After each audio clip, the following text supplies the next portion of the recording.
Good evening. Welcome to Loving Yourself to Health and Wealth. That is, been my topic for a number of Sundays now, because over the years, what I have discovered is that the more that I love myself, and on one hand, I want that to seem really simple, and on the other hand, I understand from my experience and often from working with others like yourself that doesn't always feel the easiest. At the same time, I really want people to understand that loving yourself brings so many benefits. It brings so many blessings. It brings so many opportunities. It literally provides us an avenue to create a life that we love to live, and to live now versus live in your dreams.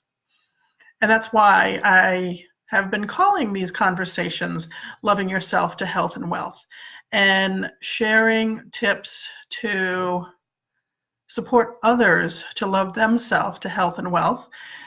And I do that because I feel like it took me a really long time to understand how loving myself was so important to my overall health and well-being.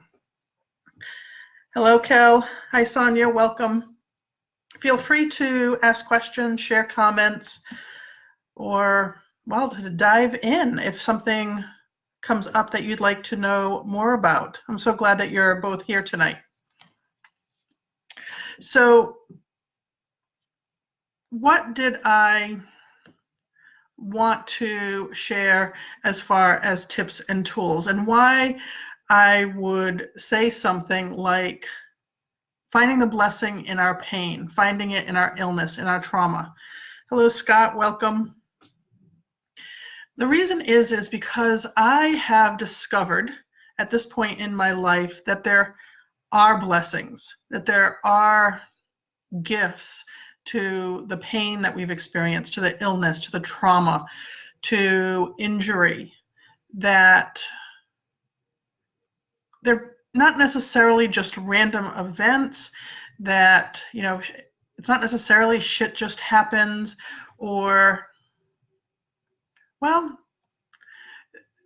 there can be more to it than that. Now, I'm not saying that everything that everybody experiences, that there is a clear breakthrough, that there's a clear aha always. Sometimes that's a little, I guess you could say, murky or not yet understood. But I do believe that there are steps that we can take. Hello, Jerry. I do believe that there are steps that we can take to support us, to love ourselves, to connect to the blessing in the pain that we've experienced in the past, to injuries or illness we've experienced in the past, or injuries or illness that we may be experiencing right now.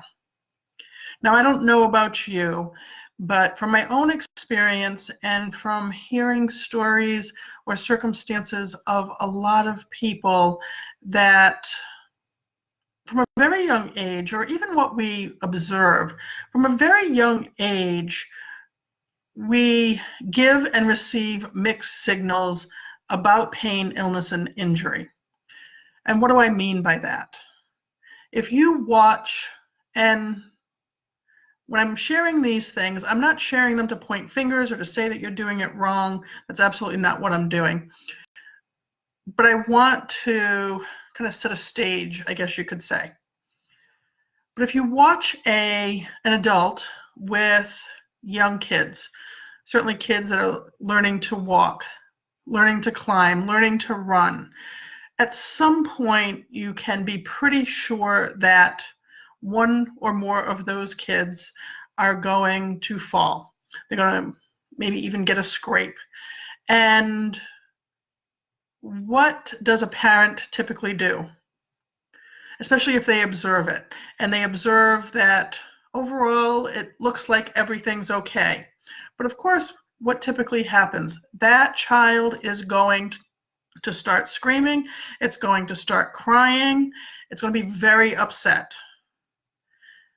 And from what I've observed, and even from observed of what's occurring, but also observe what's going on within me, on some level, it breaks your heart that this child is experiencing pain.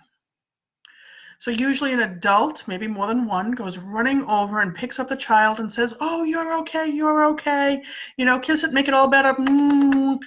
And after a cursory glance, puts them down and is immediately either sending them back to play or letting them or communicating to them that it's not a big deal. And well, maybe not a big deal is not the right word, but that they're okay. At no time, at least for most of what I've witnessed, is there any time given to communicating with that child that they may have been hurt, they may have been scared. We immediately are taking steps to say, "You're okay," end of story. We see this continue when kids get older. Certainly, I remember this when I was playing sports. We're going to often push through pain, discomfort, certainly when we're in the middle of a game, or maybe sometimes even in practice, depending on the circumstances. And we're not necessarily going to listen to what our body's telling us. And this is a scenario that continues. There may be a circumstance where somebody's been sick, maybe sick for a long time, a family member or a friend passes away, and how many of us really know how to respond to the people who are grieving, to the people who, well, are sad and who have lost that loved one. Again, there's mixed messages that happen. Depending on that person who's passed, you might be able to get a few paid days off from work, but then you're expected on some level to get back to it. Depending on the company and your boss and things like that, you might have some flexibility. But at some point, the conversation can quickly turn to, you've got to get back to it. You've got to get back in your routine. Even in some cases, people saying, "Oh, your loved one wouldn't want you to be sad. Your loved one would want you to start enjoying life, would want you to start seeing the positive in the fact that they're no longer in pain." Now, speaking from my own experience of people who have passed away in my life, how I've responded to it has varied a lot from circumstance to circumstance. And I'm sharing these different examples because we often, because we're not comfortable, because others are not comfortable when, well, it's an uncomfortable situation, we often try to gloss over it, move past it. Again, find the positive in it. And in a lot of cases, not allow people to fully grieve or fully experience the range of emotions that may be coming up. There may be anger, frustration, in addition to the grief. And yes, there may be joy, especially if somebody's been sick. There may be joy, and not everybody understands that level of joy.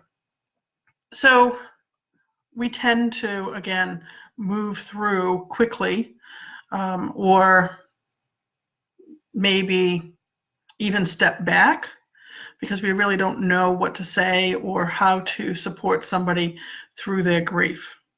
Now, if any of this sounds like something that you've experienced, you've witnessed, or if you have a different experience, I'd love to hear it. One of the reasons for sharing these stories is because I want you to get a sense of certainly where I'm coming from, in that what I chose to do from a very young age was find the positive in things, was to move quickly past and through anything that was uncomfortable. I would often even not use words like sadness or grief. Well, certainly not grief, maybe sadness. I might use disappointed or frustrated versus angry and upset. And over time, developed this pattern and belief system that supported being comfortable. What did this lead to? In my 20s, I spent a lot of time socializing. That included drinking. I'm fortunate that overall it did not, I would say, get out of control, and that I made it through my 20s just fine, again, overall.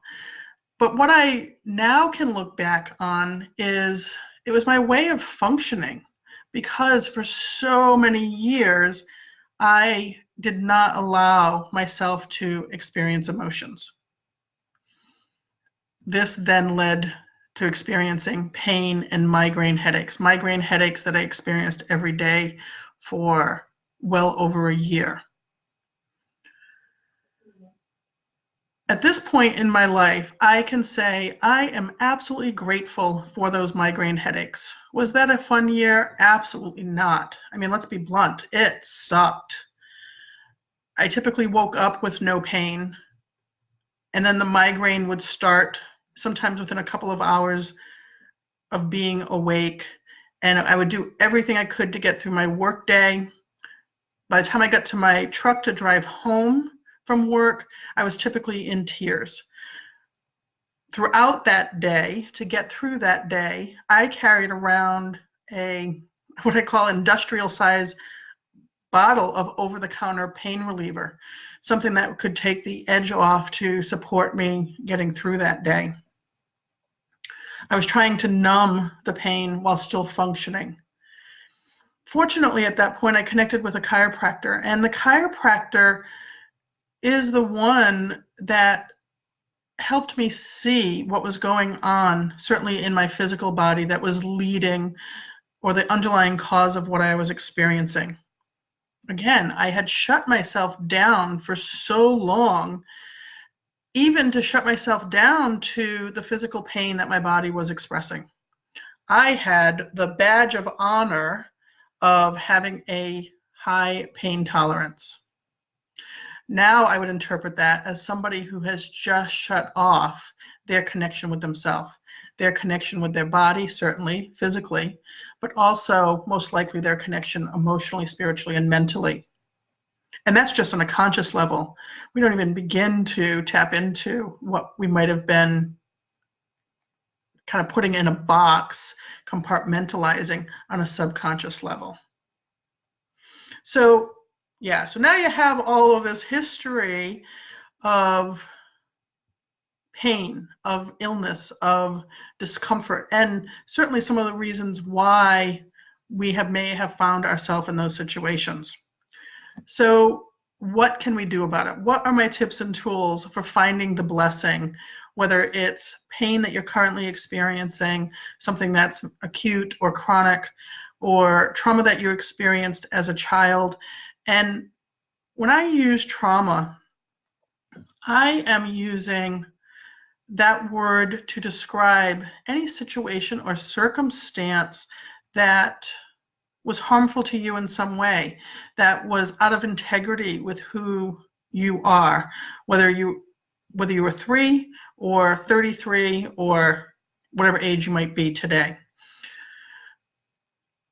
I often have people, and I say this because we often have people who say to me, well, I shouldn't complain, or I shouldn't, I've got it so much better than other people. There's not a scale of trauma. There's not a scale of, oh, if you've experienced XYZ trauma, then you have the right or you deserve to have a different level of response to it. Our circumstances are all different, and that trauma can affect us at that same level, even if our circumstances are different. So that's why I differentiate that, or at least point that out. Is this making sense to everyone? I know I'm like giving a whole bunch of information, certainly some history on why I believe that I know for myself why I've gotten to this point, or why I spent so many years or decades not experiencing my emotions, not recognizing the importance of being connected to myself. I didn't even realize I was doing something that was detrimental. And at this point in my life, and I just had this conversation with Kel the other day, and I've said this in the past, I've said that there is blessing in our pain. I will often talk about when circumstances shift, we may have a breakdown. I don't necessarily mean a nervous breakdown. Thank you, Sonia, for responding to that. Necessarily a nervous breakdown, but a breakdown of old beliefs, of old behaviors, of old patterns that can lead us to have a breakthrough, to have a new awareness or a new level of connection or consciousness that comes into our being, that can lead us to new perceptions, to healing these old traumas. So the tips that I have tonight that I want to share is that you have a choice. I often see on Facebook that people are like, oh, I have this, I have that. I can't do anything about it. I don't have a choice. I don't believe that at this point. We have a choice on how we respond to the pain, the injuries, the traumas, the illnesses that we are experiencing, whether they are new or something that we experienced at some point in our past life. So the first tip or tool, I would say, is to choose to love yourself, to choose to love yourself through this process. And it is a process. We often hear that healing is a journey. It absolutely is. So the first piece is to love yourself and then respond to yourself from that loving place. I know what I've done in the past. Certainly when I had migraines every day, I would try to push it away. I would try to block it. I would try to numb it. I wanted that pain gone. And aside from taking medication every day that was prescribed, that really made me feel loopy and doped up and drugged, I was willing to try a whole lot of things to get that pain to go away. I was miserable around it. I was angry. I was upset. What I've come to discover at this point is when pain or an injury or some kind of circumstance is coming up in our life, certainly coming up again, because that's not unusual either. In my opinion, it's an opportunity for healing. There is a spotlight being, shown on healing is ready to happen, and we can take that choice to do that. So when I say respond, yes, we can take medication. Yes, we can take some other step to numb it. In my opinion, from what I've seen, when people get to me, certainly in their 50s, 60s, 70s, they've covered this up, they've stuffed it, they've ignored it, they've tried to compartmentalize it, and now it's coming out one way or another. It is my recommendation that in responding to what your body's asking for, to respond from that loving place to, by asking your body, what does it need? What does it want? How can you best support it? Versus, I just want this gone and I'm going to do what I can for this to be gone.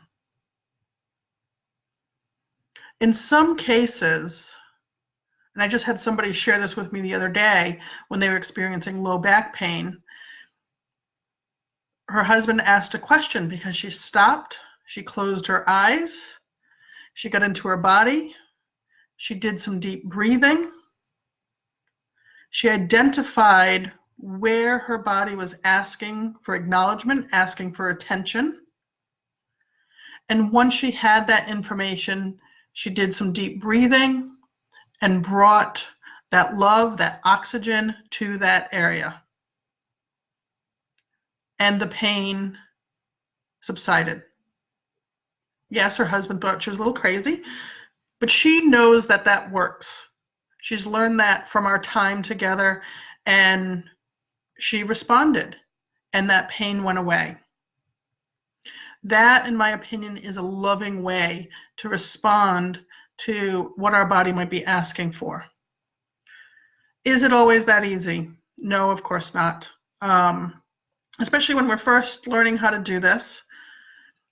And that requires my second step, and that is developing a relationship with yourself. We have often spent so many years, again, ignoring information that's being given to us. And I do understand that in a lot of cases, what we've ignored as kids was a survival mechanism. It was how we got through our days, whatever those circumstances were. And I'm not, again, in any way suggesting that all our parents, all the adults in our life were horrific or abusive or anything like that. I do know that some people have had those experiences. At the same time, our parents were doing the best that they could. And again, I know this is all relative, but they were doing the best that they could with what their own traumas were, that often, especially in past generations, were not acknowledged, that were not responded to, and often that gets passed down. Their healing never occurred, which is one of the reasons why I believe pain is a blessing today, is because I know now that's a spotlight to respond. So the next step, developing a relationship. What does that mean? It means take the time to get to know you, to get to know what your body's saying to you, how it might be saying it to you, and what it might be asking for from you. Now, much like a friend, much like somebody you start dating, people that you meet for the first time, there are steps to that process. We ask questions to get to know them, and based on those questions may lead us to other questions or lead us to have certain responses or feelings, or ask them to go do something, but it develops over time through different levels and layers. Nobody taught us to do that as kids, at least not that I certainly experienced, and a lot of the people that I talk to. And that's what our body, I know mine is asking for now, is to develop that relationship. So think of yourself, think of your physical, emotional, spiritual, mental body as a friend, as a loved one that you're meeting for the first time. And start to ask questions to get to know you. And it may be something as simple as, hi, I want to get to know you.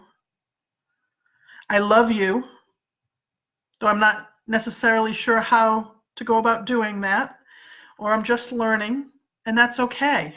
It can be something as simple as that, like literally having a dialogue. This is new, and I'm not sure how to do it, but I'm going to do my best. If you're experiencing pain, or you're experiencing some kind of injury or loss of function or an illness of some kind, you can stop and say, hey body, hey being, what do you want me to know? And see what comes into your awareness. I I had a knee injury, and I have a different, well, knee issue um, right now. And this is what led me to wanting to have this conversation tonight. A few years ago, it was my left knee that was giving me lots of issues. And for somebody who hikes a lot and is outside and active a lot, I had a really hard time with it. My knee was painful standing, it was painful sitting, walking. So the idea of hiking was pretty unimaginable. And all I could imagine at that point was I was going to become one of those people that could only see nature from the road or from a car or from a paved walk. And that was scary and miserable.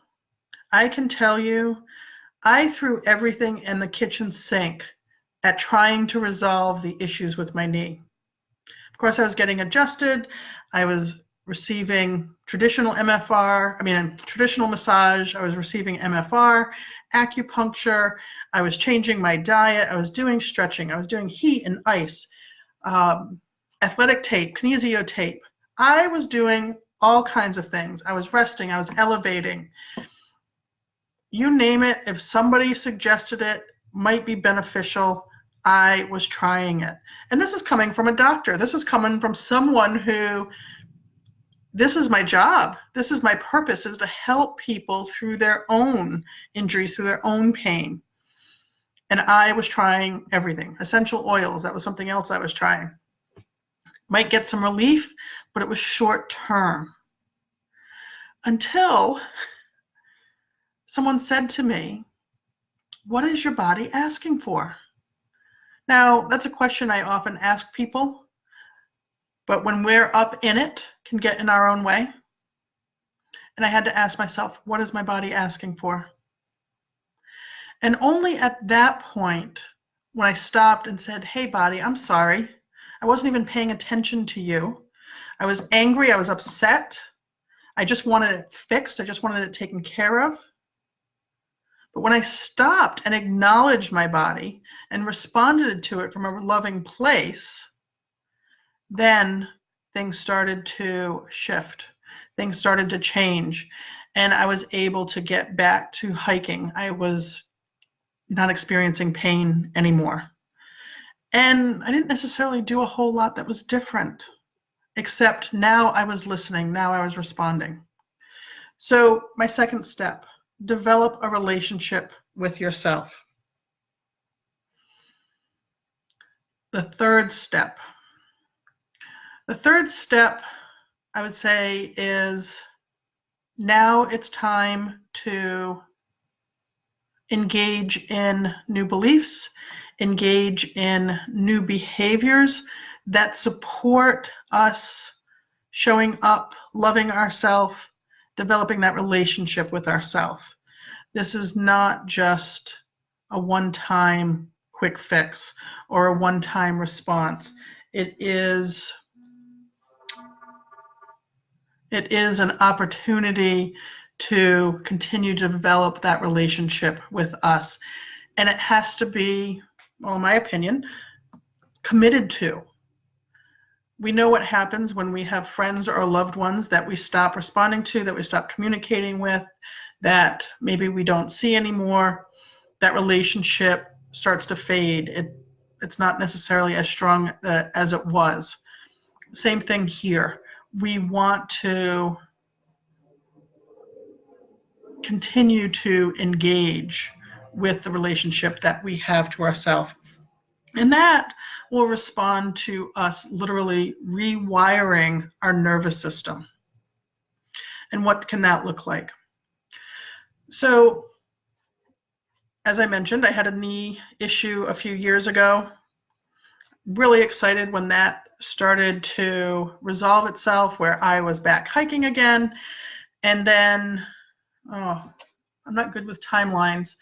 I would say it's been, well, probably a good year now that I started developing issues with my right knee. I think it was related to my left. I had favored my left for so long. My right had to overwork, compensate for so long, things got out of balance. And once my left knee was feeling stronger and good, my right knee was like, good, I'm done. Like, I can't handle this anymore. I can't continue to compensate. And so then I started to develop some right knee issues. Now I had this new relationship with myself. I was asking my body, what did it need? What did it want? And in answering those questions, and if you're sitting there going, well, what can my body say to me? Keep it as an open-ended question, at least when you first start, and just open your awareness to the information that comes.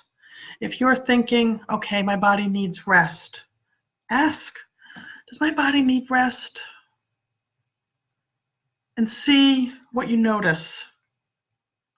Is it asking for me to respond, to do something? Does it want ice? Does it want heat? Does it want elevation? You can ask yourself those questions. And I said, ask open-ended questions. And then, of course, gave you examples that aren't open-ended. When it comes down to it, if you don't know where to start with questions, then yes, ask if your body wants you to respond in some way, or if there's something for you to do. Sometimes the best thing is to not do anything, is allow the body to take care of itself.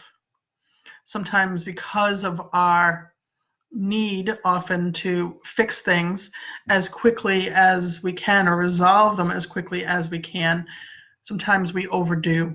That certainly was what I did with my left knee when it was bothering me. Like I said, I was throwing everything in the kitchen sink at it. If something was working, I wouldn't have known I was doing so many things. So now we're at this place of rewiring. We're at this place, like I said, with my right knee. And I was doing so much less in response to the issues that my right knee was experiencing because I was tuned in, because I had this relationship I had been developing with myself and coming from this loving place versus there's something wrong, I've got to fix it, this is bad. And this leads me, and I know I have all these little asides that end up being part of this conversation. This is like a huge topic. We've been taught that pain is bad. Pain has so many benefits. It lets us know, certainly, hot stove, you touch it, the pain is going to have you responding so you don't get injured more seriously. It's going to let us know that there's something to pay attention to. It's certainly, like I said, going to stop us from potentially injuring ourselves further. Yes, by touching a hot stove or if we pull a muscle in our back. I mean, it is a safety mechanism. It's also an indicator about what requires attention and how to address it, depending on the type of pain, the location of pain, when we're experiencing it, how long we have experienced it, with what other symptoms might it be occurring. These can all be indicators to help us move to an underlying cause. At this point, I see it as an opportunity for healing. If we experience no pain whatsoever, or no discomfort whatsoever, or no symptoms whatsoever, no emotions whatsoever, then that would suggest to me that either we've numbed ourselves totally or that there's no opportunities for further healing, growth, or expansion. Now, it can also be an indicator of underlying causes that are even deeper than the physical reason. It may provide us an opportunity to dialogue with ourselves, to develop further our relationship with ourselves, and to really understand what our body is asking for. And that's what happened with my right knee. I was responding in the way my body was asking, taking care of some physical issues. And Yes, I was doing stretching, and yes, sometimes I was doing ice or rest. I was getting adjusted. I'm trying to think what else I did. Um, there were some other things. And then it became clear that it was time for me to connect with a different professional healer, to which I did. And it is somebody like myself who uses their intuition to support people on their healing journey. And I knew at this point that this was not something, I felt like there was a door in front of me and that I could not open it myself. There are times in our healing that what we're being asked to do, we take care of on our own. There are steps that only we can move through. At the same time, we want to be sure that we have our support system around us and at times to connect with a professional healer. And that's what I did at this time. It was really clear that it was time to do that. And through circumstances and I would say the universe having my back, because I do believe it all lined up, I connected with an amazing intuitive healer. And immediately, she was able to help me open the door to so much knowledge about myself, so much awareness about myself, places that I didn't understand until then were in need of healing. That decisions I made, behaviors that I was engaged in, came from a place of survival as well as a young child, probably around the age of 3. On some level, it happened at 3, and probably 6 or 7. And the way I responded is I literally shut down. I describe it as I tucked my tail. I tried to make myself small. I tried to make myself invisible. And I was always ready for, well, for whatever might come, whatever response was necessary from me, from my body. I wanted to always be on my toes. Now, again, overall, I would say my childhood was happy and wonderful in a lot of ways. In other ways, I wasn't so happy. And yet I did not understand the depth of the survival mechanism that I had. Well, I kept my tail tucked. I kept myself small. I kept myself tense on some level for decades, because I just discovered this earlier this year. Through my continued work through this with this intuitive healer, I've been able to understand decisions I've made. I've been able to understand patterns or behaviors that I've engaged in. I've had a new level of awareness of my relationships with my parents and my family members that were not in my conscious mind. And with that, and Sonia's saying she feels me. And again, I know some other people have joined. I'm sharing a lot of information, certainly about my own personal experience. And if there's something that you want to share or ask questions about, please feel free to do that, whether you're watching live or later in a recording. And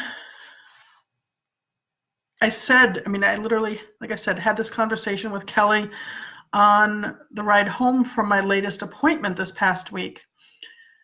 And she asked how the appointment went, and I said it was excellent. I continue to uncover and discover these aspects of myself, these pieces of me that I did not know, that I did not fully understand until now.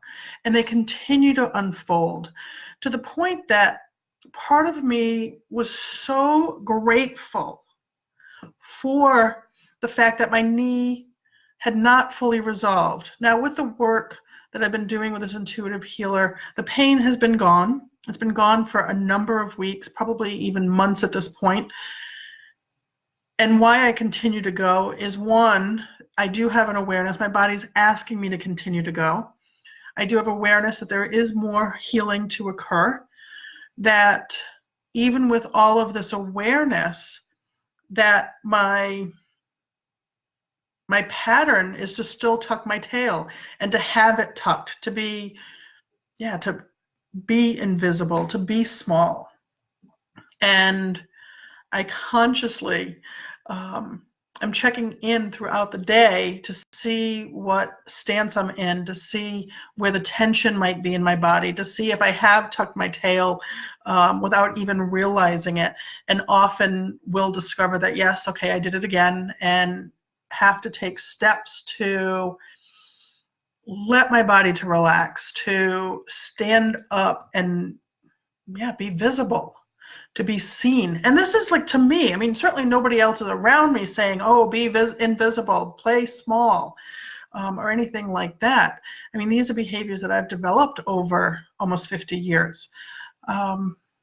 So I shared with Kelly that I was grateful that my knee was not 100%, because it continued to provide the pathway for me to have these new awarenesses, these new discoveries, and to develop a deeper relationship with all aspects of myself, and also to be able to heal things for the 3-year-old, the 6-year-old, the 12-year-old within me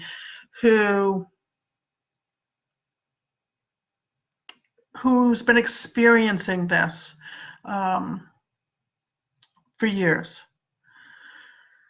So again, I know that I've shared, wow, a lot. And I hope that this story, or stories, has been beneficial for you to hear the 3 tips and tools that I'm sharing that can bring us to this place of loving ourselves. And loving ourselves, and why I call this live Loving Yourself to Health and Wealth, is it's through loving myself and responding to myself, developing that relationship with myself, and then rewiring my nervous system to take new action, to engage in new behaviors, to develop new beliefs, that my nervous system is rewired to have new perceptions, to have new outlooks, to show up fully in myself, and one, to take the work that I do, to have these conversations with people like yourself. And the reason I do that is because I want everybody to be able to love themselves fully, to experience their own health in a really deep and expansive way, and to have wealth, financial wealth, wealth of their health, wealth of love, wealth of relationships, wealth of, I mean, you name it. I want people to be able to experience this sooner than later. It's time, and we can do it literally by starting off taking steps to love ourselves. Now, I know I didn't really stop anywhere along the way. I mean, I did say you could ask questions if you had questions. If anybody has questions, if anybody has other comments, and I always find myself looking down at the bottom of the screen where the comments pop up, feel free to share them. Again, those 3 tips and tools: love yourself, and then respond in a way that your body's asking. It'll save you a lot of heartache. It'll save you a lot of stress. It'll save you a lot of doing that's really not supportive. It can save you money. It can save you so many things if you're loving yourself and responding from that place. And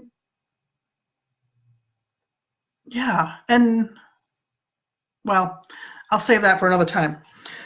The second develop a relationship. Take the time to develop a relationship with yourself.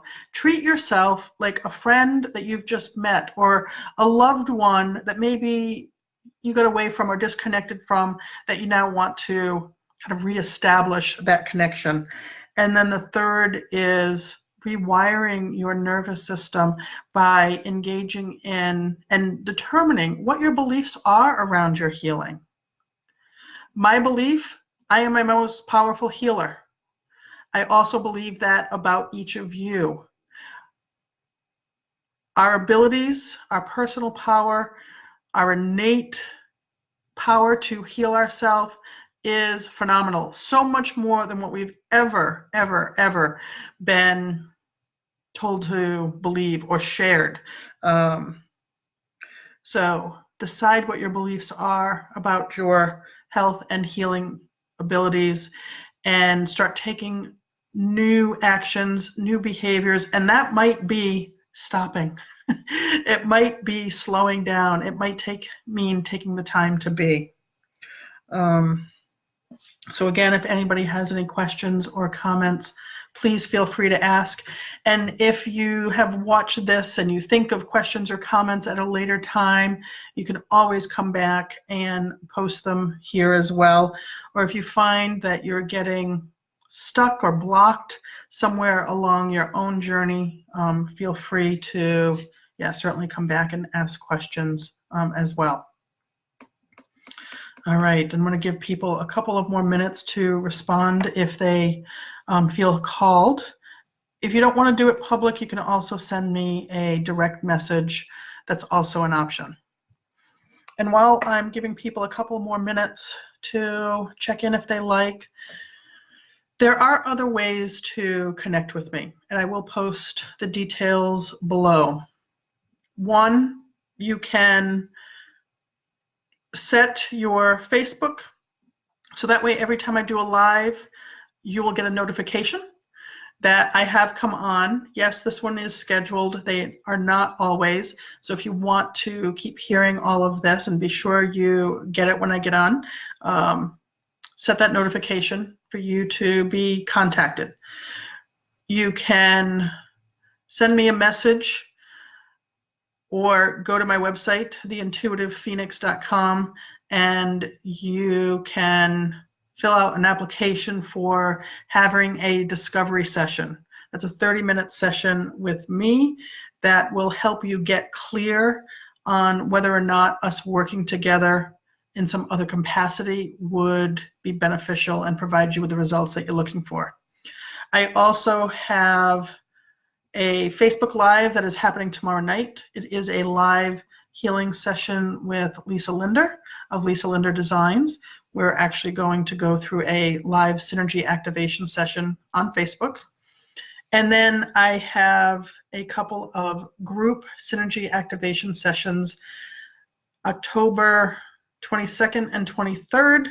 One of them's local, and I can't remember off the top of my head. One of them's local here in Asheville, Western North Carolina, and the other is remotely. So that way, if you live in another state or another location, or hey, you could live in Asheville and not want to drive, you can join me for a remote live synergy activation session, and I'll post all those details. Tickets are required for those. It's one of the easiest ways to take part in the healing that I offer, the healing that I use for myself that has helped me get to this point. All right. Well, it has been wonderful having this conversation, talking to you about this topic of connecting to the blessing that's in your pain, your illness, your trauma, so that you can fully experience the breakthrough. The way I look at it, it's time for us to create a life that we love now. Let's not wait. All right. I love you all. I'm sending love, health, and transformation to you until we connect again. Bye.